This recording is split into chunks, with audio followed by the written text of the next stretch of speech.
हर हर शिव शिव जय जय शंकरा, जय जय शंकरा, कांची शंकरा, चंद्रशेखरा।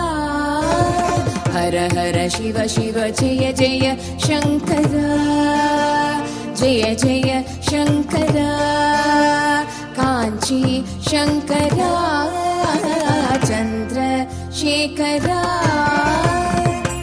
நின்னை சரணடைந்தேன் சந்திரசேகரா, நீதானே என்றென்றும் ஆதிசங்கரா. உந்தனடி தோழுதேன் வேத மந்திரா, உலகம் பலம் பெறவே வந்த சந்திரா. மகா பெரியவா எங்கள் மகா பெரியவா, தெய்வத்தின் குரல் தந்த காஞ்சி மன்னவா. தெய்வமல்லவா நீ, தெய்வமல்லவா, தெய்வ குரல் தந்து மீண்டும் எம்மை காக்கவா நீ, எம்மை காக்கவா நீ, எம்மை காக்கவா.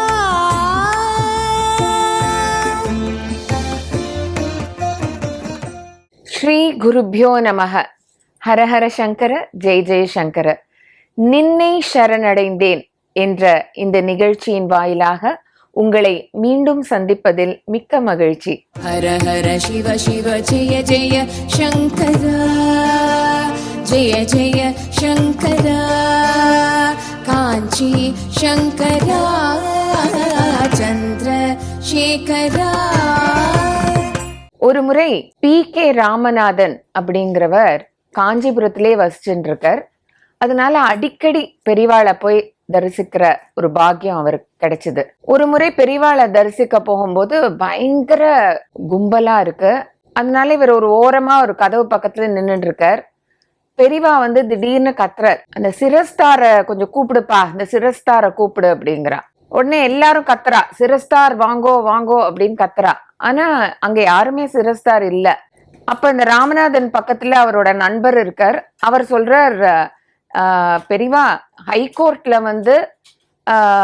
ஹெட் ஸ்டாஃப் தான் இருக்காரு, கிளர்க்கு தான் இருக்கார், அவர் சிரஸ்தார் கிடையாதா, நான் ஹெட் கிளார்க்கு தான் அப்படின்னு சொன்னோன்னா இந்த ராமநாதன் பெரிவா கிட்ட போயிட்டு சொல்றார், பெரிவா நான் சிரஸ்தார் கிடையாது, நான் வெறும் ஹெட் கிளார்க்கு தான்.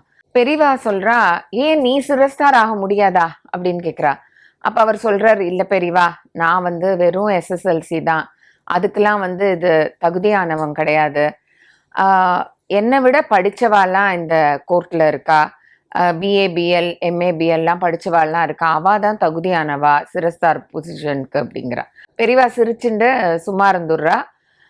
ஆனா அவருக்கு தெரியல, இந்த மாதிரி பெரிவா ஒரு அனுகிரகமா நீ சிரஸ்தார் ஆக முடியாதா அப்படின்னு சொல்றதே ஒரு அனுகிரகம். அது பின்னாடி அது நிஜமாக ஆகக்கூடிய பாக்கியமும் இருக்கு அவருக்குங்கிறத அவரால் கண்டுபிடிக்க முடியல.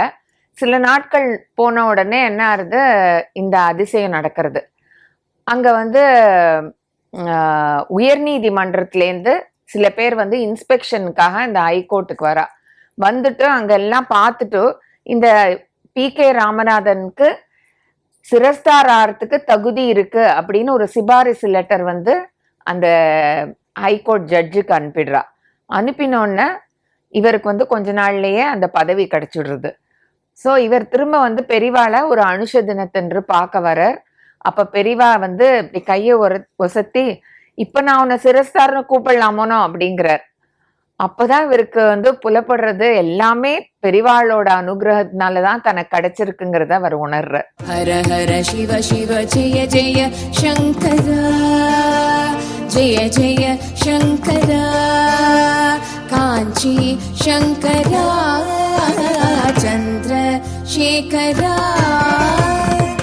இன்றைக்கு நாம் சந்திக்கவிருக்கும் சிறப்பு விருந்தினர் ஸ்ரீ தேவாரம் டாக்டர் சுப்பிரமணியம் அவர்களை நம் நிகழ்ச்சிக்கு வருக வருகவென்று வரவேற்போம். நமஸ்காரம் மாமா. ரொம்ப சந்தோஷம் நீங்க இன்னைக்கு வந்தது. உங்களை நீங்க அறிமுகப்படுத்திட்டு நீங்க எப்படி மகா பெரிவாளோட எப்படி சம்பந்தம் அப்படிங்கிறதையும் சொல்லுங்க. நான் எம்பிபிஎஸ் டாக்டர். ஸ்டூடெண்ட்டாக இருக்கிறப்ப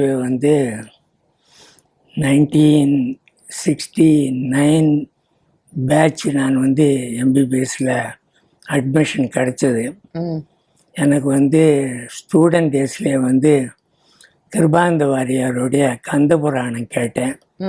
கந்தபுராணம் கேட்டதுலேருந்து எனக்கு முருகன் பேரில் ஒரு ரொம்ப ஈடுபாடு வந்தது.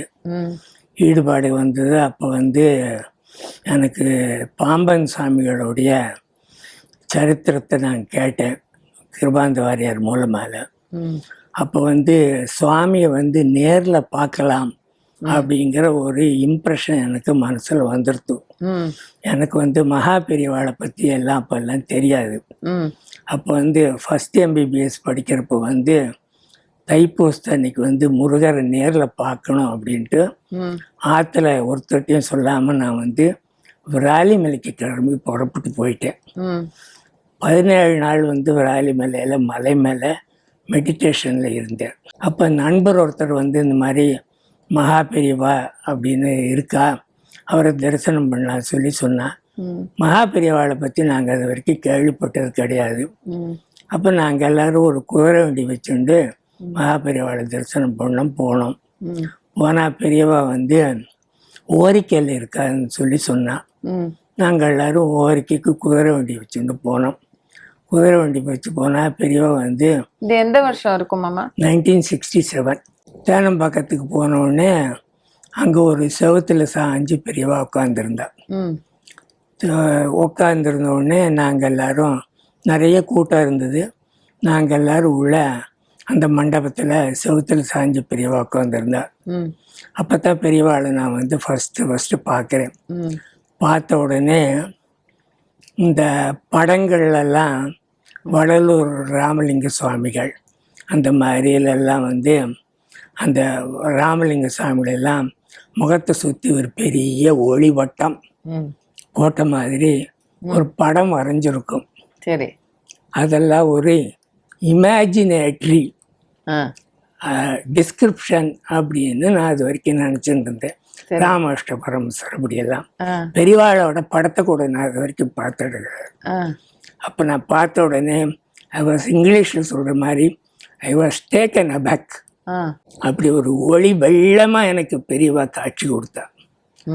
காட்சி கொடுத்த உடனே man can incarnate as god or god as can incarnate as man அப்படிங்கிறது அன்னைக்கு தான் நான் பார்த்தேன். ஒரு 15 நிமிஷம் பெரியவா அப்படி எனக்கு காட்சி கொடுத்தா. ஸோ அன்னைக்கு அதுதான் இந்த ஃபஸ்ட்டு இந்த சாமியை காண முடியும் அப்படின்னு நான் இந்த விராலிமலைக்கு போகிறதுக்கு ஒரு அடித்தளமாக அமைஞ்சது. அதாவது சிஷ்யனை குரு தான் தீர்மானிக்கிறார், சிஷ்யன் குருவை தீர்மானிக்கிறது கிடையாது. அதனால் சந்திரசேகர சரஸ்வதிங்கிற குரு தி ஆல் பெர்வேடிங் ஆதிசங்கரருக்கும் திருஞான சம்பந்தருக்கும் அப்புறம் பின்னால் உண்டான அந்த அவதாரம் என்ன சிஷ்யனை தீர்மானம் பண்ணி அது அவரோட தீர்மானம். நானா தேடி போனது கிடையாது. அதுக்கு நான் பெரிய பாக்கியம் பண்ணியிருக்கேன்.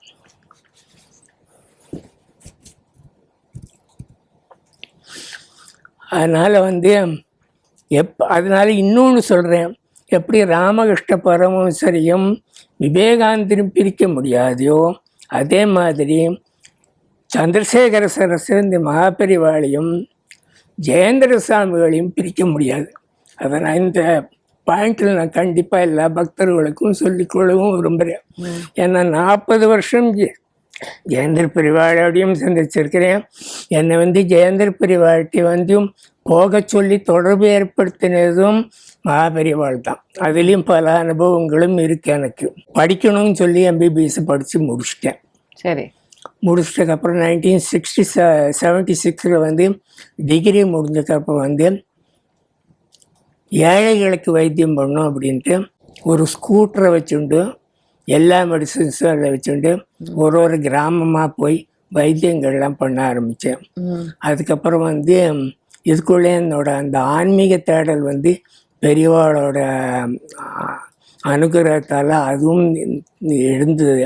காஞ்சிபுரத்தில் வந்து பெரியவாளை ஒரு 2 முறை தரிசனம் பண்ணேன். பெரியவாள்கிட்ட போய் நாம் இருந்துடுறது அப்படின்னு ஒரு தீர்மானம் பண்ணி 1978 ஹகரியில் தான் இருக்கா தெரிஞ்சு அப்படின்ட்டு எங்கள் அப்பாவும் கூட வந்தார். நாங்கள் நேராக ஹகரிக்கு போனோம். கூட்டி ரயில்வே ஸ்டேஷனில் 2 மணி நேரம் ரயில் நின்றுது. அங்கே போய் குளிச்சுட்டு நேராக பெரியவா அந்த பத்ரா ஆத்தங்கரையில் ஒரு there was a temple under construction, அங்கே தான் தங்கியிருந்தா. அங்கே போய் மத்தியானம் போய் சேர்ந்தோம். போய் சேர்ந்தோடனே அதுக்கு முந்தி எங்கள் அப்பா 2-3 தரம் போய் தேனம்பாக்கத்தில் போய் பெரியவாளை தரிசனம் பண்ணியிருந்தா. எங்கள் அப்பா வந்து ஃப்ளோரிகல்ச்சரிஸ்ட், is a PhD in flowers. அதனால் பெரியவா வந்து அவர்கிட்ட வந்து நிறைய டிஸ்கஷன்ஸ்லாம் பண்ணி தேனம்பாக்கத்தில் ஒரு நந்தவன் அமைச்சு கொடுக்க சொல்லியிருந்தார். அவருடைய பேர் doctor KR Raman, is PhD in floriculture. எங்கள் அம்மா வந்து ராஜலட்சுமின்னு பேர், பெரிய குருவாயூரப்பன் பக்தை. அப்போ எங்கள் சொல்றதுனால வந்து ஒரு நந்தவன் அமைச்சு கொடுத்துருந்தார். அங்கே நாங்கள் போன உடனே மத்தியானம் ஸ்ரீகண்ட மாமா தான் வந்து அவர் கோயம்புத்தூர் ராமையர் வந்திருக்கார், பெரியவா சொல்லி வந்து ஒரு நந்தவனம் கூட தேனம்பாக்கத்தில் அமைச்சு கொடுத்துருந்தாரு, அங்கே 2 ரோஸ் கூட பூத்திருந்து அப்படின்னு எங்கள் அப்பா அவர் இன்ட்ரடியூஸ் பண்ணார். எங்கள் அப்பா சொன்னார், என் பிள்ளை இது சுப்பிரமணியம் டாக்டர் பெரியவாளோட வந்து தங்கியிருக்கணும்னு சொல்லி வந்திருக்கான் அப்படின்னார். என்ன அப்படின்னு கேட்டேன். பெரியவாளோட தங்கியிருக்கணுமா, அதுதான் வந்திருக்கான்னார். எத்தனை நாள் அப்படின்னார். 1 மாதம் தங்கியிருக்கணுமா அப்படின்னு எங்கள் அப்பா சொன்னார். வி ஃபார் விக்ட்ரி அப்படின்னு மாதிரி என்ன 2 நாள் தங்கியிருக்கலாம், அப்புறம் போக வேண்டியதுதான் அப்படின்றார். எனக்கு ஒன்று எல்லாம் பொட்டுன்னு போயிடுது. என்னடா 1 மாதம் தங்கியிருக்கலாம் அப்படின்ட்டு 2 நாள் தங்கியிருக்கலாம் அப்படின்ட்டு ஒன்று. சரி, அதுக்கப்புறம் அங்கே ஒன்றும் சுப்ரீம் கோர்ட் பேச முடியாது. அப்புறம் எங்கள் அப்பா சொன்னார், சரி 2 நாள் ஊருக்கு பார்க்க வந்து, சரி நான் புறப்பட்டு போகிறேன் அப்படின்ட்டு அவரு புறப்பட்டு போயிட்டார். அப்புறம் சரி 2 நாள் வந்து ஒரு பெரிய ஒரு 1000 ஸ்கொயர் ஃபுட் மண்டபம், அதாவது கோயில் கர்ப்பகரைக்கு முன்னாடி ஒரு மண்டபம். அந்த மண்டபத்திலே இருந்துட்டு ஒரு பக்கம் படுத்துண்டு எல்லாம் இருந்துட்டு நான் 2 நாள் இருந்தேன். 3ஆம் நாள் இருந்து என்னாச்சுனாக்க அவர் சர்வைக்கருங்கிறது மண்டையில் அட்டலை, பெரியவா கண்ணில் தட்டுப்படக்கூடாது அப்படிங்கிறது ஒரு ஓரமாக இருப்பேன். டெய்லி காலங்கள் ஆத்தங்கரைக்கு ஸ்நானத்துக்கு போவார். நான் வந்து I will be the last person to go for ஸ்நானம். பின்னால அங்க ஆத்தங்கரையில் எல்லாரும் குளிப்பா. ஏன்னா அது பெரிய ஒரு மகத்தான ஒரு அனுபவம். இந்த கிருஷ்ணர் வந்து யமுனா நதிக்கு போன மாதிரி hundreds of devotees will take bath daily. நான் ஒரு பெரியவாங்க குளித்தானா அங்கே தள்ளி நின்று ஸ்நானம் பண்ணிட்டு வந்து குளிச்சுட்டு படி வந்துட்டு தள்ளி நின்று ஸ்நானம் பண்ணுவேன். ஆனால் வந்து எங்கள் அப்பா வந்து ஃப்ளோரிகல்ச்சரிஸ்ட் அப்படின்னால டெய்லி எல்லா விதமான பூக்களும் பண்ணி சாமிக்கு அர்ச்சனை பண்ணுறது ஒரு வழக்கமாக வச்சுட்டு இருந்தோம். அதனால் அங்கே பெரிய நந்தவானம் இருந்தது. அதில் டெய்லி பூவை பறிச்சுன்னு கொண்டு பெரியவா பூஜைக்கு கொண்டு வந்து நான் வந்து அந்த பூஜைக்கு வந்து அந்த பூஜையாக டெய்லி வச்சுட்டு இருந்தேன். அது ஒரு வழக்கமாக. அதனால் பெரியவா பூஜைக்கு போகிறப்ப வந்து ஸ்நானத்துக்கு போகிறப்ப வந்து அந்த ஒரு மண்டபம் இருக்கும், அந்த மண்டபத்துக்கு வந்துடுவார். அங்கே பூவை வந்து பறிச்சுட்டு வந்துடுவேன். அப்புறம் ஒரு 4 days ஆச்சு, 5 days ஆச்சு, பூ மரத்தை பறிச்சுட்டு வச்சுட்டு வந்துடுவேன். 5th day ஆச்சு. அதுக்கப்புறம் என்ன பண்ணுறதுன்னா, உங்களுக்கு 2 நாள் தான் கொடுத்துருக்காரு. 2 நாள் கொடுத்தாரு, 3 நாள் ஒழிஞ்சுட்டே பண்ணிட்டு இருந்தேன். சரி. அப்புறம் 5th day அன்னைக்கு பெரியவா ஸ்நானத்துக்கு போயிட்டு இருக்கா. அன்னைக்கு கொஞ்சம் லேட்டு. நான் உடனே பூ பறிச்சுட்டு இருந்தேன். பூ பறிச்சுட்டு இருந்த உடனே பெரியவா போயின்னு இருக்கா, நான் எப்படி திரும்பி உட்காந்து எப்படி பூ பறிச்சுட்டு இருந்தேன். கொஞ்ச நேரம் எந்த சந்தடியும் இல்லை. பார்த்தா கொஞ்ச நேரம் திரும்பித்தா பெரியவா ஏனே நேர் பின்னால் நிற்கிறார். ஓ, உங்களுக்கு தெரியாம. அப்புறம் இப்படி அசடி வழி திரும்பி நின்று பாலு பார்த்து ஏன் இன்னும் போகல எப்படின்னார். அவருக்கு ஒன்றும் பயிற்சி பாலுக்கு உங்கள் சீரனை உதவி சொல்ல இல்லை, இன்னைக்கு அனுப்பிச்சிடுறோம் அப்படின்னார். சொல்லிட்டு அப்புறம் நகர்ந்துட்டார். நகர்ந்துட்ட உடனே அப்புறம் நான் திருப்பி பழபடியெல்லாம் ஆள் என்ன சொல்ல கோட்டையெல்லாம் சரிஞ்சிருத்தோம். சரிஞ்சிட்டு வந்து திருப்பி பூவை பறிச்சுட்டு வந்து இங்கே வந்துட்டு நின்றுட்டு இருந்தேன். இதையெல்லாம் பார்த்துட்டோம். நான் வந்து இங்கே பெரிய ஸ்நானத்துக்கு வந்து வந்தாச்சு, அந்த மண்டபத்துக்கு வந்தாச்சு. வந்து நின்றுருக்கப்போ இவர் தான் டன்லப் கிருஷ்ணய்யர். ஓகே, சரி. இவர் தான் பாலம் எனக்கும் எங்களுக்கும் பெரியவாளுக்கும். சரி. அவர் வந்து என்னை இன்ட்ரடியூஸ் பண்ணார். நீ யாருப்பா அப்படின்னார். பட் உடனே நான் இந்த மாதிரி டாக்டர் சுப்பிரமணியன்ட்டு மெடிக்கல் டாக்டர், இந்த மாதிரி பெரியவாளோட ஒரு மாதம் இருக்கலாம் வந்தேன். பெரியவா இந்த மாதிரி ஊருக்கு போய் சொல்லியிருக்கார் அப்படின்னு. இதை அடியார்கள் எல்லாரும் பார்க்கணும் டன்லப் கிருஷ்ணய்யரை. அப்போ அவர் சொன்னார், பெரியவா இங்கே நான் வந்து பன்னீர் திருமையில் சைவத்துரிமையில் இருக்கு 18,000 பாட்டு என்னை பாராயணம் பண்ண சொல்லி கேட்க சொல்லி வந்து என்னை வர சொல்லியிருக்காரு. நான் இங்கே வந்து 42 நாள் இங்கே பாராயணம் பண்ண போகிறேன். நீ என்னோட வந்து தங்கிரும். நான் you will give take care of you. நான் பெரியவாழ்கிட்ட சொல்லிக்கிறேன், யூ ஸ்டே வித் மீ அப்படின்னார். சரி. அப்பாடா, எனக்கு ஒரு சான்ஸ் கிடைச்சது அப்படின்னு தான் நினச்சிட்டேன். பட் உங்களுக்கு என்ன அந்த உந்துதல் அங்க இருக்கணும்னு உங்களுக்கு எதனால தோணுது? எனக்கு பெரியவாளோட ஒரு மாசம் இருக்கணுங்கிறதுல தான் வந்தேன். இது 4 நாளோட போயிருத்தேங்கிறப்போ இது எனக்கு ஒரு புனர்ஜென்மம் மாதிரி இது கிடைச்சது. It came through Dunlop Krishna Iyer. சரி. டன்லப் கிருஷ்ணய்யர் மூலமா பெரியவா தான் ஏற்பாடு பண்றாரு. என்ன டெஸ்ட் பண்ணி இவன் போகணும்னு ஆசைப்படுறானா இல்லை 5 நாளே கிளம்பி போறானான்னு அவர் டெஸ்ட் பண்றாரு. இருக்கலாம். whether he has got the true intention to stay here ங்கற டெஸ்ட் பண்றார். பண்ணினானோன்னு அவர் ஒரு ரூட் ஏற்படுத்தி கொடுக்குறார். கொடுத்தோடனே அதுக்கப்புறம் வந்து அன்னைக்கு என்ன பண்ணானாக்கா, ஹம்பியில் போய் பெரியவா வந்து அந்த நிறைய சிதிலமடைந்த கோயில்களெல்லாம் இருக்கு, நீ எல்லாத்தையும் போய் ஹம்பியில் புனருத்தாரணம் பண்ணுறதுக்கு நீ ஒரு கமிட்டி ஏற்படுத்தி நீ எல்லாத்தையும் நீ பார்த்து ஒரு ஏற்பாடு பண்ணிட்டு வா அப்படின்னு டன்லப் கிருஷ்ணய்யருக்கு வந்து அவர் ஒரு உத்தரவு போட்டிருந்தார். ஸோ டன்லப் கிருஷ்ணய்யர் அன்னைக்கு வந்து புறப்பட்டு போகிறதா இருந்தது. அப்போ போனதுடனே டன்லப் கிருஷ்ணர் புறப்பட்டு போகிறதா இருந்தார். அப்போ பாலு மாமாவும் ஸ்ரீகண்டனும் எங்கிட்ட கண்ணை காமிச்சான். நான் உடனே தடால்னு பெரியவா முன்னால் நமஸ்காரம் பண்ணி நானும் போயிட்டு வரேன். போயிட்டு வரேன்னே பெரியவா சிரிச்சுண்டோ சரி போ அப்படின்னா. ஸோ அன்றைக்கி டன்லப் கிருஷ்ண மாமா கூட நானும் காரில் போய் ஹம்பிக்கு போனோம்.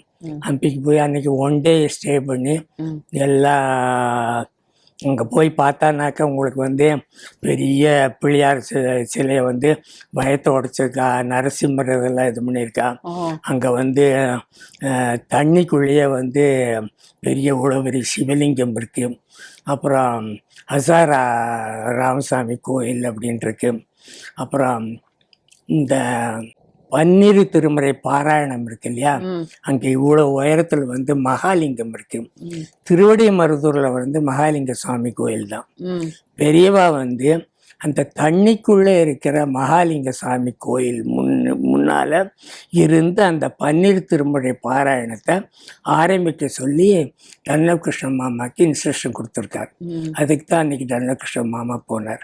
ஸோ நானும் போய் அன்னைக்கு அந்த பன்னீர் திருமுறை பாராயணத்தை அன்னைக்கு அங்கே வந்து நாங்கள் ஆரம்பித்தோம். ஓடே கலன் உண்பது ஊரிடை புச்சை காடே இடமாவது கல்லால் கீழ் அந்த பாட்டு அதை அங்கே வச்சு பாராயணம் பண்ணி அந்த பன்னீர் திருமுறை பாராயணத்தை அந்த ஹம்பியில் வச்சு அன்னைக்கு நாங்கள் ஆரம்பிச்சுட்டோம். ஒரு டைரி வச்சுட்டு ஒரு 32 கோயில் எல்லாத்தையும் எழுதின்னு வச்சேன். அன்றைக்கி வந்தோடனே ராத்திரி வந்து பெரியவாள்கிட்ட இந்த மாதிரி 32 கோயில் பார்த்தேன், இன்னென்ன மாதிரி இருக்குது எல்லாத்தையும் வந்து நேரேட் பண்ணேன். ஸோ பெரியவா ஸோ ஹாப்பி. கேட்டுட்டு சரி நல்ல சிஷ்யந்தான். பட் உங்களுக்கு இந்த தேவாரத்துல எப்படி உங்களுக்கு ஒரு ஈடுபாடு வந்தது?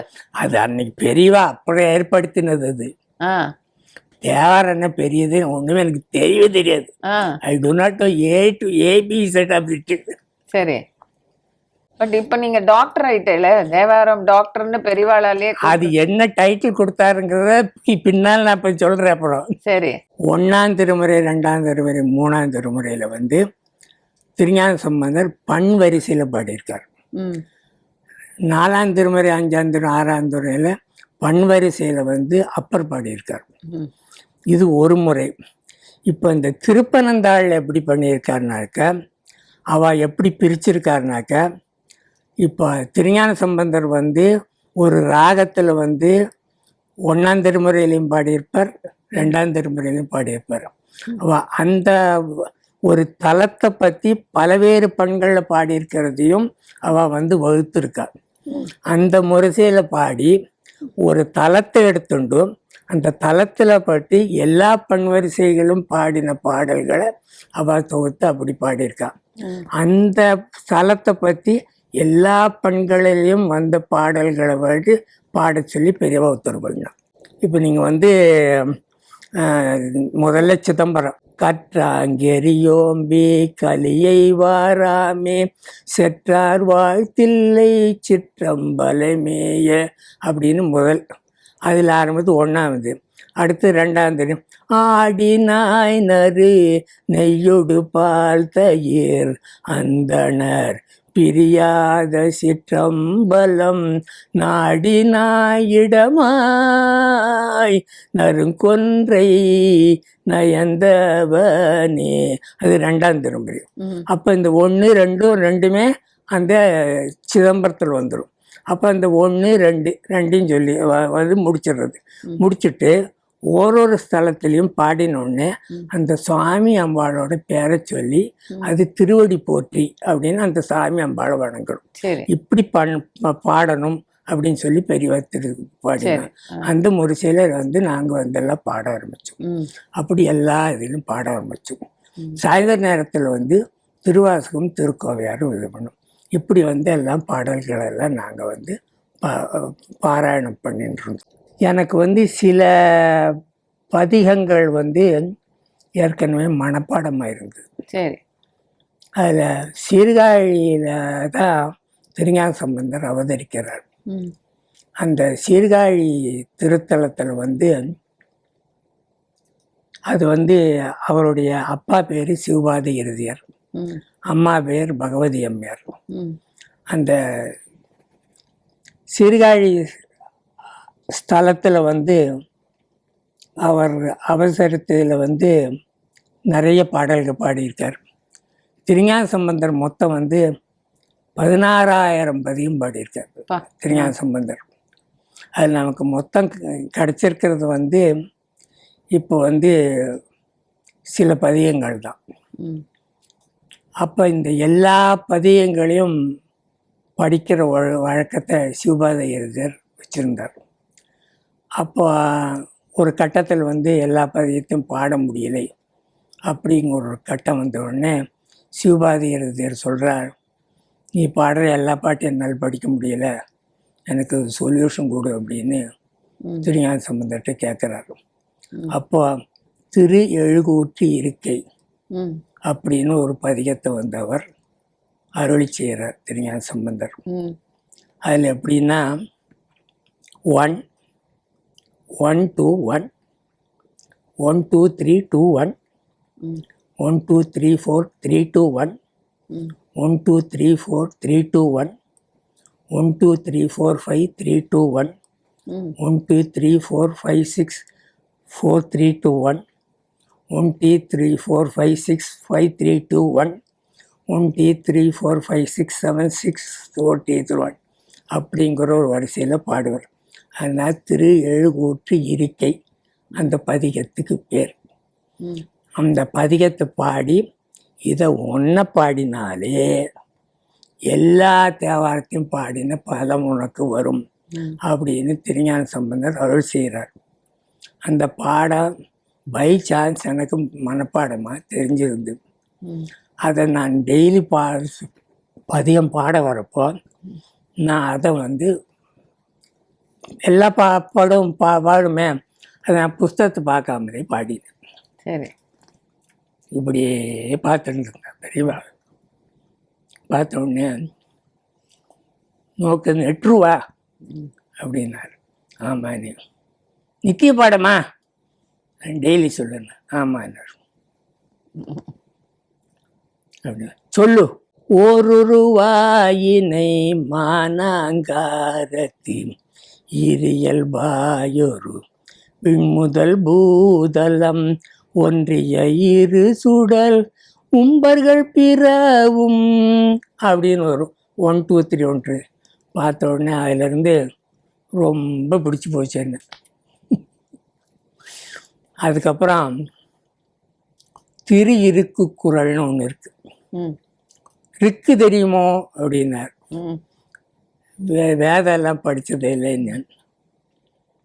ரிக்கு கேட்டிருக்கோ அப்படின்னார். நான் கேட்டிருக்கேன். ஒரு ஐயங்கார் ஒருத்தர் வந்து என் ஃப்ரெண்டு வாத்திக்கிறதுக்கு போட்டிருக்கான்னு.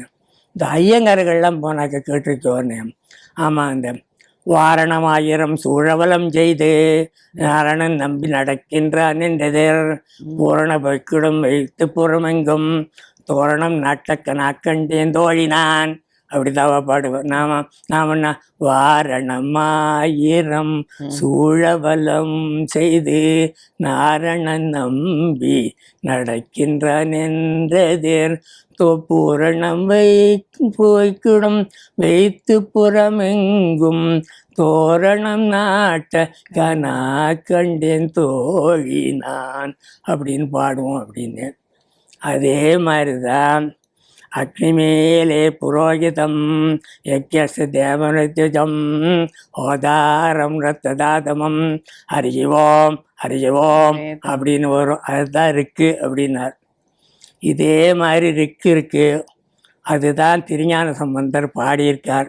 அதுதான் இது இருக்கு குரல்னு பேர் அப்படின்னு ஒரு பதிக்க சொன்னார். அரணை ஒழுகுவீர் பிரமநூருளம் பரணையே மனம் பரவி முழுமினே காண உள்குவீர் வேணு நற்புற தாணிவின்கழல் பேணி உய்மினே அப்படின்னு சீர்காழிக்கு வந்து 12 பேர்.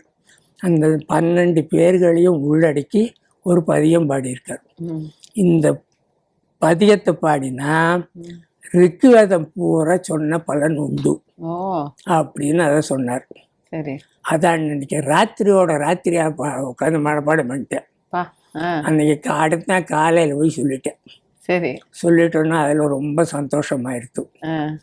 இப்படி அதனால வந்து ரொம்ப அத்தியந்த சிஷ்யன் ஆகிட்டார். எனக்கு வயசு 26, அவருக்கு வயசு 86. சரி. ஒரு தாத்தா பேரன் மாதிரி தான் இருந்தோம். ஸ்ரீ தேவாரம் டாக்டர் சுப்பிரமணியம் அவர்களின் அனுபவங்கள் அடுத்த வாரமும் தொடரும்.